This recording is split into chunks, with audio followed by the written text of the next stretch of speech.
Kalau disambungin orang, cuma segini dapatnya, sedih. Atau cuma segini, ya udah terima aja, itu juga nggak benar juga. Tapi beda Mas. Dari begitu banyak episode Ustaz, yang ini paling bikin kepala saya pusing nih Ustaz. Iya. Karena di kepala saya ingin, nah ini salah tujuan nih. Saya stres, saya pusing gara-gara salah tujuan. Saya sambil mendengarkan Ustaz menjelaskan itu berusaha untuk mencari contohnya dengan kejadian-kejadian di keseharian. Gitu. Oke. Kayak misalnya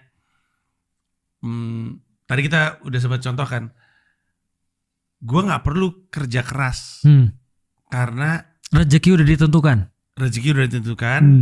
Dan emang bakal segitu-segitu aja rezeki gue. Iya. Duh ini karena gini ya. Oke.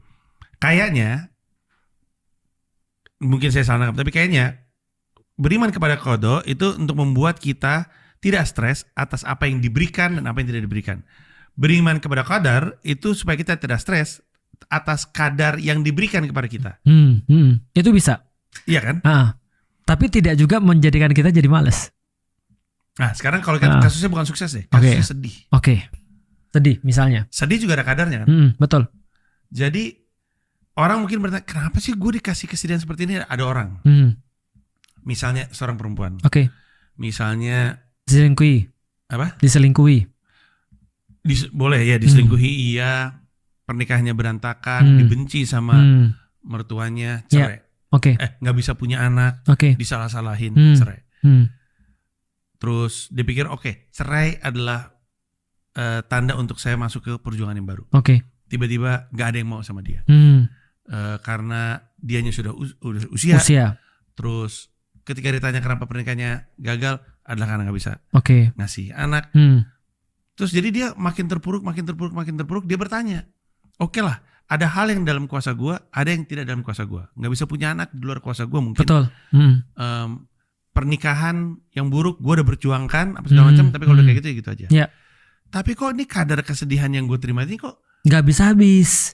Iya, dan bahkan numpuk dan tambah sedih gitu. Betul. Masa gue harus beriman sama ini? Kalau emang ini ada di ranah, kalau kadar ada di ranah apa yang diberikan kepada gue, kok gue nggak punya kuasa untuk memperbaiki keadaan ini gitu? Jadi gini, pertama-tama aku harus kasih. Nggak ada urusan malas nih di sini. Benar. Jadi justru pengen berjuang tapi nggak bisa. Ya. Nggak bisa mengubah kadarnya. Ada satu orang datang ke aku pernah. Dia diinjek kepalanya sama ibunya dan bukan sekali. Diinjek kepalanya, digebukin sama ibunya. Dan ibunya senantiasa bilang bahwa dia bawa sial. Oke, sebentar saya stop di sini. Dia nggak bisa milih ya punya ibu siapa, itu takdir. Nah, tapi ibunya makin menyiksa, makin mengatakan hal aneh. Itu kan kadar atas takdirnya. Betul. Kadarnya bisa katakan begitu. Dan dia mau nikah nggak bisa karena dia takut bahwasanya pernikahan dia akan berakhir sama seperti ibunya. Dalam titik itu dia nangis dan dia bilang begini, apakah karena aku durhaka sama ibuku dan ibuku nggak suka sama aku, lantas aku nggak bisa nikah? Dia nangis. Di satu sisi ada orang yang sama di saat yang sama curhat sama aku, punya anaknya nggak tahu diri. Anaknya marah ketika ibunya pergi ke pengajian, anaknya marah ketika ibunya ngajak sholat dan segala macam. Aku bilang gini, tukeran aja kalian berdua nih. Ada satu ibu nggak tahu diri nih, ada satu anak nggak tahu diri nih. Ini bagus nih kalian berdua.